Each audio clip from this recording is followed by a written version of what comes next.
Hello नमस्कार दोस्तों, आप सभी का हमारे चैनल हंसा क्लासेस में एक बार फिर से स्वागत है। तो दोस्तों, जैसा कि आप सब जानते हैं, मैंने मॉडल क्वेश्चन पेपर क्लास 10 जेक बोर्ड का टोटल इसमें दोस्तों 49 क्वेश्चंस हैं, लेकिन मैंने 2 भागों तक उसमें 36 क्वेश्चन तक उसमें सॉल्व करके आपको बताया था। अब दोस्तों हम लोग शुरू करेंगे यहाँ पे 37 क्वेश्चन से, और इसी में दोस्तों मैं जो जितना भी बाकी बचे हुए क्वेश्चन है मैं उसको टोटल सॉल्व करके पूरा फुल डिटेल में आपको मतलब अच्छी तरह से समझा के आपको बताने वाला हूँ। तो आइए दोस्तों, आप हमारे इस वीडियो को शुरू से अंत तक देखें, और अगर आपको मेरा ये वीडियो अच्छा लगे तो आप मेरे इस वीडियो को एक लाइक कीजिएगा और शेयर कीजिएगा।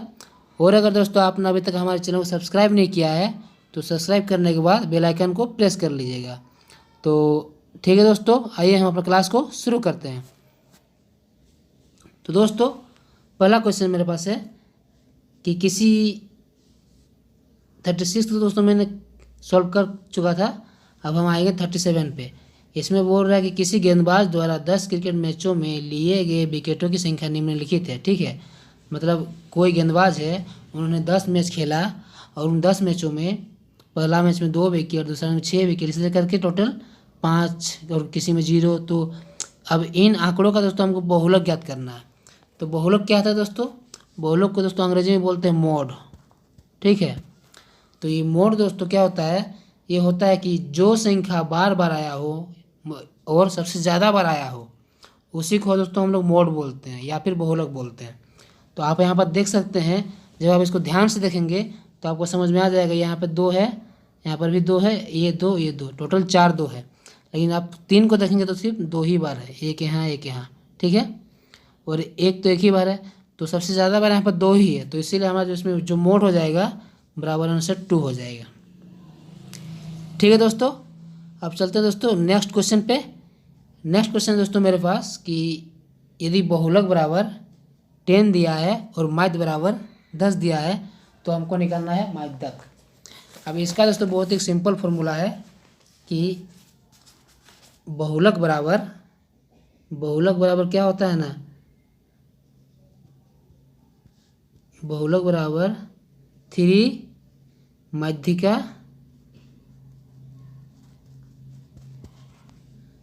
माइनस 3 माध्यिका माइनस 2 माध्य होता है। ठीक है, तो ये फॉर्मूला दोस्तों आपको याद रखना बहुत ज़रूरी है। इस फॉर्मूला पे दोस्तों क्या होगा ना कि इसका जैसे आपको बहुलक हो गया यहाँ पे, तो हमको बहुलक दिया गया 10 दिया गया है और 3 इंटू माध्यिका हमको ज्ञात करने बोल रहा है। माध्यक या माध्यिका एक ही चीज़ है। ठीक है, तो इसको दोस्तों हम एम ही यहाँ पर लिख देते हैं। ठीक है, अब इसको हम घटाव है यहाँ पर तो घटाव करेंगे। चलिए यहाँ पे घटाव कर दिए, और 2 इंटू माध्य भी कितना दिया गया आपको? 10 दिया गया है, ये है, तो ये हो जाएगा 10।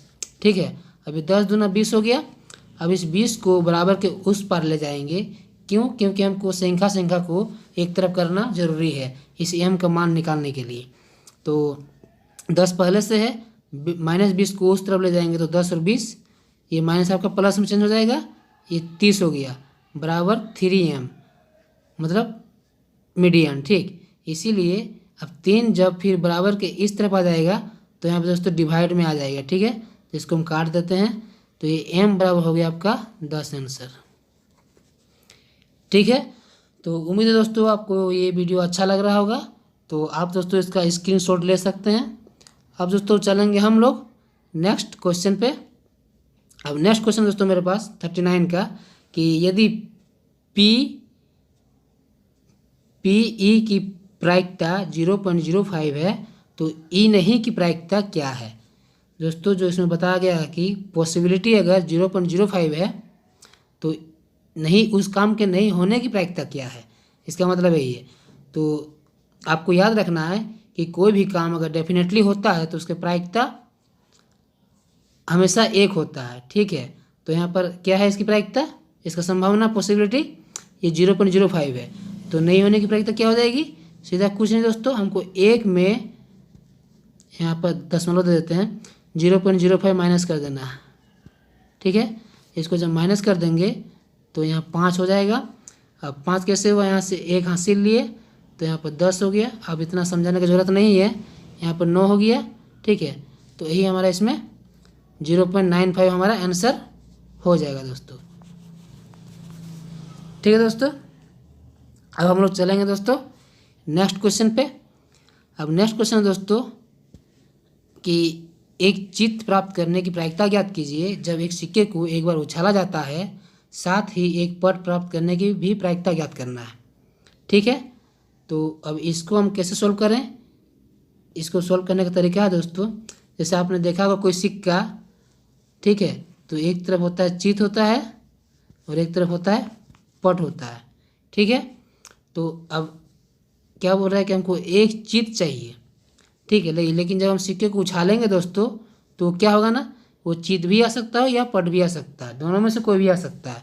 तो हमको जो संभावना है उसको दोस्तों हमको नीचे लिखना है। ठीक है, ये चित्त भी हो गया, ठीक, और ये पट भी हो गया, लेकिन हमको चाहिए क्या, हमको चाहिए चित्त चाहिए। ठीक है, तो यहाँ पर चित्त हमको एक चाहिए और एक ही है, तो इसीलिए इसकी प्रायिकता हो जाएगा 1/2।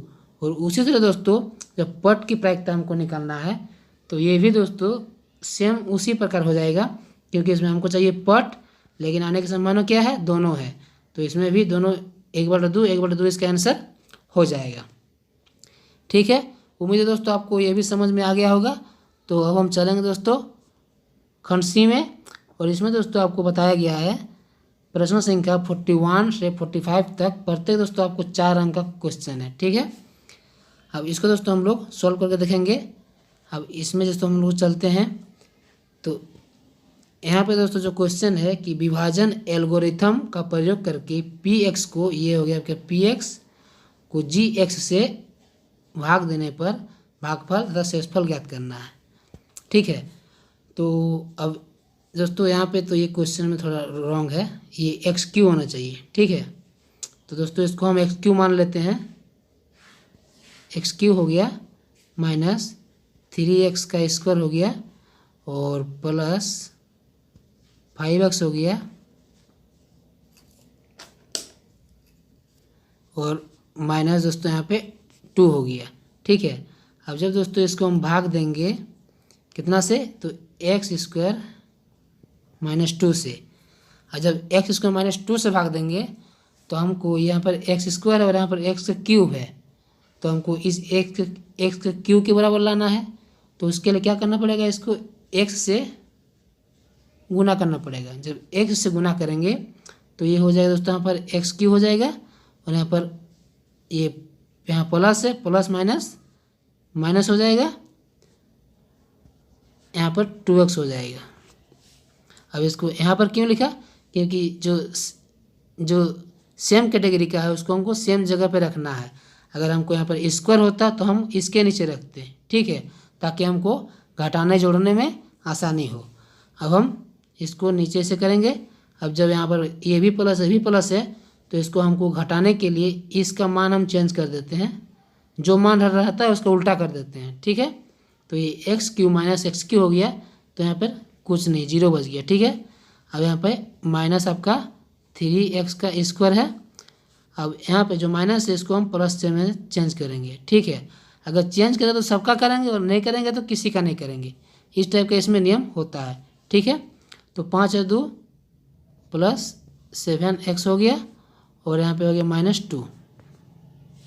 ठीक है, अब फिर इसको हम करना क्या है कि अब एक्स स्क्वायर से भाग देंगे, तो ये क्या हो जाएगा, यहाँ पर 3x स्क्वायर है तो इसको हम -3 करेंगे।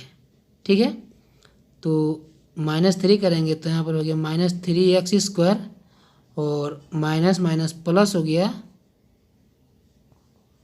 यहाँ पे 2 3 6। ठीक है, एक सेकंड दोस्तों, 2 3 6 हो गया। अब फिर इसको जब काटेंगे दोस्तों हम, तो यहाँ पे ये माइनस है यहाँ पे, तो यहाँ इसको प्लस में चेंज करेंगे तो ये कट जाएगा और मेरे पास क्या आएगा नीचे, प्लस मेरे पास नीचे आ जाएगा प्लस का 7x, और ये कितना है, ये भी आपका प्लस में, तो यहाँ पर माइनस में चेंज हो जाएगा, और यहाँ पर 2 था तो ये -8 हो जाएगा। ठीक है, तो अब इसके बाद दोस्तों ये भाग नहीं जाएगा, क्यों? क्योंकि यहाँ पर स्क्वायर है और यहाँ पर सिर्फ घात 1 है, तो ये छोटा मान हो गया इससे, तो इसलिए इसको हम अब भाग नहीं दे सकते। तो मेरा जो शेषफल हो गया ये हो गया, और भागफल हो गया x-3 हो गया। ठीक है, तो उम्मीद है दोस्तों आपको ये क्लास अच्छा लग रहा होगा। तो दोस्तों आप चाहे तो इसका स्क्रीनशॉट ले सकते हैं। मैं नेक्स्ट क्वेश्चन पे आता हूँ। अब नेक्स्ट क्वेश्चन दोस्तों मेरे पास ये कि अब इसी में दिया गया अथवा में, या तो हमको इसको सॉल्व करेंगे या फिर ये इसको सॉल्व करेंगे, दोनों में से किसी को सॉल्व करना है। ठीक है, मतलब कितने नंबर में 78 आएगा। तो इसका एक बहुत सिंपल तरीका है दोस्तों कि इसका एक फॉर्मूला है an बराबर a प्लस n-1 d। ठीक है, ये n मतलब nवां पद है। ठीक है, तो ये टोटल ये यहाँ पर, तो इसके जगह पर हो जाएगा आपका 78 हो जाएगा। और a क्या है आपका, a मतलब पहला पद क्या है, 3 है, और n माइनस क्या है, ये आपको n तो आपको पता ही नहीं है, तो यही आपको निकालना है, और n-1 करना है। और d क्या है, d आपका सार्वंतर है। सार्वंतर मतलब इन दोनों के बीच का डिफरेंस कितना है, तो बीच का डिफरेंस हमेशा सेम होगा, 5 है 5 है, तो ठीक है यहाँ 5 कर दिए। अब इसको हम सॉल्व करेंगे, ये 5 3 प्लस 5n हो गया, और 5 जगह 5 -5 हो गया। ठीक है, अब -5 और +3, तो यहाँ पर सबको काट देते हैं हम, तो यहाँ -2 हो जाएगा, ये सब कट गया। ठीक है, अब इस -2 को बराबर के बाएं साइड ले जाएंगे, तो 5n बराबर हो जाएगा आपका 80 हो जाएगा। तो इसीलिए आपका n बराबर हो जाएगा दोस्तों, 5 से भाग दे देंगे तो 16 हो जाएगा। ठीक है, अतः 16वां पद इसका सही आंसर हो जाएगा। ठीक है दोस्तों, अब दोस्तों हम चलते हैं नेक्स्ट क्वेश्चन पे। और नेक्स्ट क्वेश्चन दोस्तों मेरे पास कि आपको सिद्ध करना है 1 + sin a बटा 1 - sin a अंडर रूट में बराबर, इसको सॉल्व करना है कि ये LHS और RHS दोनों को बराबर करके दिखाना है। ठीक है, तो इसको करने का तरीका है दोस्तों, आप इसको क्या करेंगे ना कि जैसे आप देख सकते हैं यहाँ पर 1 + sin a और 1 - sin a। ठीक है, अब इसको करेंगे। अब हम इसको दोनों साइड दोस्तों, इसको हम 1 ऊपर नीचे 1 + sin a से गुना कर देंगे। ठीक है, 1 + sin a से गुना करेंगे। अब जब 1 + sin a से गुना करेंगे तो ये क्या हो जाएगा, ये नीचे तो आपका हो जाएगा ये a हो गया, ये b हो गया, ये a हो गया, ये b हो गया, अर्थात a + b a - b, और a + b और a - b इसको गुना करते हैं तो क्या होता है a² - b²।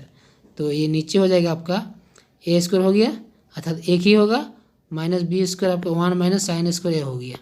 ठीक है, अब ऊपर में आपका हो जाएगा, ऊपर में हो जाएगा आपका a² a + b × a + b, तो ये हो जाएगा a² + sin²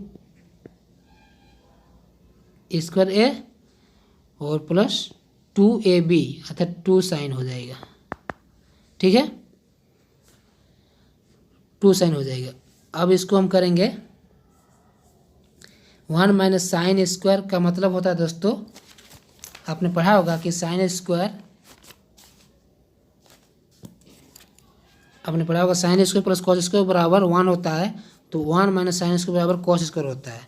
ठीक है दोस्तों, ये सबको मैं मिटा देता हूँ। और दोस्तों इसको मैं, क्योंकि जगह की कमी के कारण मुझे थोड़ा दिक्कत हो रहा है, तो मैं सब कुछ मिटा देता हूँ। इसमें रूट में आया था 1 - sin² a, अर्थात ये हो जाएगा cos² a।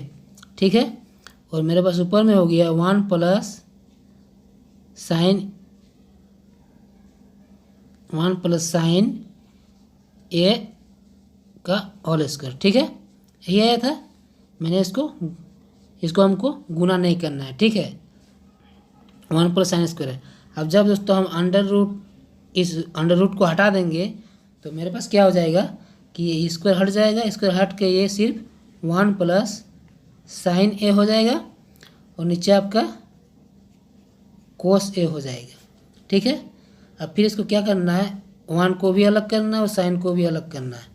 तो अलग करने का जो तरीका है दोस्तों वो है आपका कि 1 हो जाएगा यहाँ पे 1 कोस ए और प्लस हो जाएगा साइन कोस ए। अब 1 कोस, अब कोस का उल्टा क्या होता है दोस्तों, सेक ए होता है, ठीक है, और साइन कोस का होता है टेन होता है, टेन थीटा होता है, तो ये 10 हो गया। तो ठीक है दोस्तों, आपको ये LHS बराबर RHS दोस्तों प्रूव्ड हो गया, ठीक है। तो दोस्तों उम्मीद है आपको समझ में आ गया होगा। अब दोस्तों हम लोग चलेंगे क्वेश्चन नंबर 45। अब इस क्वेश्चन में दोस्तों हम इसको बोर्ड में आराम से अच्छी तरह से समझा के आपको बना देंगे, ठीक है।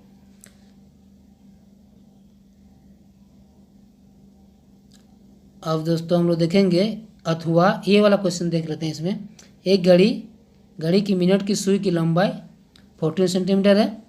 इस सुई द्वारा 5 मिनट में रचित क्षेत्रफल ज्ञात करना है, ठीक है। तो मान लीजिए कि जो घड़ी है आपका यहाँ पे, ठीक है, यहाँ 12 है, यहाँ 6 है, यहाँ 3 है, यहाँ 9 है, ठीक है। क्या बोल रहा है, एक घड़ी की मिनट की सुई, ये मान लीजिए मिनट की सुई है, ठीक है। तो ये मान लीजिए 12 में था, लेकिन और इसका लंबाई दोस्तों 14 सेंटीमीटर है, ठीक है, पूरा यहाँ तक है मान लीजिए। और ये 5 मिनट में जो क्षेत्रफल होगा एरिया का, जितना एरिया, जैसे यहाँ से है, यहाँ पे था, यहाँ तक आ गया एक के कांटे में, तो इसको दोस्तों हमको क्षेत्रफल निकालना है। इसको हम कलर में आपको बता देते हैं, मतलब इस भाग को, ठीक है, इस भाग का हमको क्षेत्रफल निकालना है। तो दोस्तों आपको पता होगा कि 5 मिनट में ये कितना डिग्री तक चलता है। टोटल दोस्तों आपका जो वृत्त होता है वो आपका 360 डिग्री का होता है, ठीक है। और ये 360 डिग्री 12 घंटा में होता है, ठीक है। तो सॉरी 1 घंटा में होता है। ये मिनट का कांटा जब आपको पूरा घूमेगा तो ये 360 डिग्री घूमेगा, अर्थात 1 घंटा में, ठीक है। तो 5 मिनट में कितना घूमेगा, 1 घंटा अर्थात 60 मिनट। अब 60 से भाग देंगे तो ये हो जाएगा आपका 6 डिग्री हो गया 1 मिनट में। तो हमको यहाँ 5 मिनट है, तो ये 5 से गुना कर देंगे तो ये हो जाएगा आपका 30 डिग्री हो जाएगा, ठीक है। अब ये हो गया आपका त्रिज्यीय खंड। अब इसका हमको क्षेत्रफल निकालना बहुत आसान हो गया। इसका एक फॉर्मूला है दोस्तों कि पाई आर स्क्वायर, त्रिज्यीय खंड का क्षेत्रफल बराबर होता है पाई आर स्क्वायर थीटा बटा 360 डिग्री, ठीक है।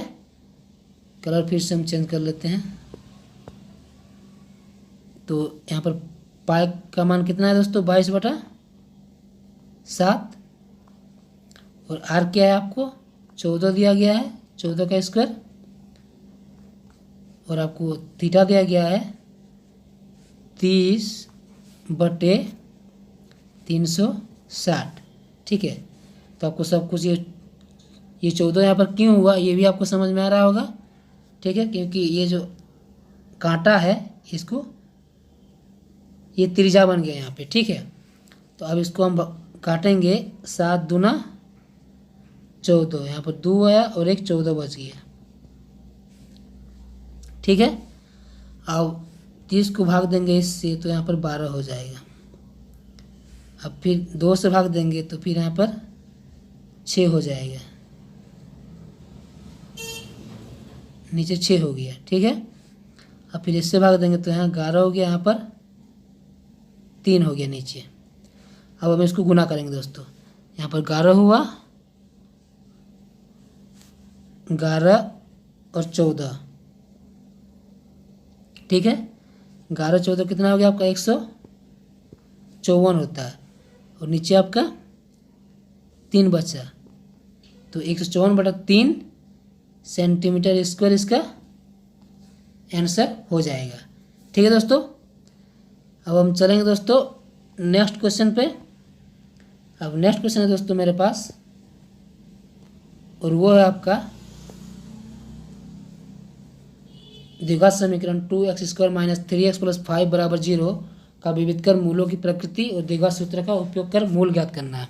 ठीक है, तो दोस्तों मैंने आपको बताया था कि द्विघात सूत्र जो होता है वो होता है आपका विविध कर बराबर b² माइनस,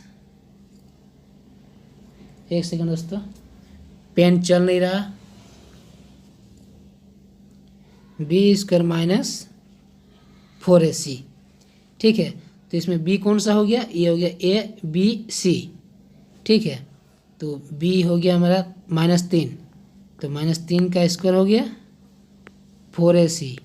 4 a क्या है इसमें 2 है, और c क्या है 5 है, तो 3 तिया ये हो गया आपका 9 हो गया, और ये 4 दूना 8 5 40 हो गया। ठीक है, तो मेरा यहाँ पर आंसर आ गया -31। ठीक है, अर्थात ये 0 से भी, तो क्या हो गया d आपका बड़ा हो गया इससे, मतलब ये 0 से भी छोटा है, तो इसका दोस्तों कोई भी वास्तविक मूल नहीं होगा। ठीक है, मूलों की प्रकृति क्या है ये दोस्तों, ये वास्तविक नहीं है, और इसका कोई हल भी नहीं होगा। ठीक है दोस्तों, कोई इसका मतलब कुछ भी इसका आंसर, इसको कोई भी इसका मूल नहीं आएगा, जो कि x बराबर मान कुछ भी नहीं आएगा। ठीक है दोस्तों, अगर ये इसको कोई भी इसका मूल होने के लिए दोस्तों इसमें या तो 0 होना चाहिए, अगर d बराबर 0 होता है तो उसका एक हल होगा, और अगर 1 से ज़्यादा होता है तो ये दो हल होता है। ठीक है दोस्तों, आपको ये चीज़ याद रखना है। अब दोस्तों हम देखेंगे 47 नंबर क्वेश्चंस।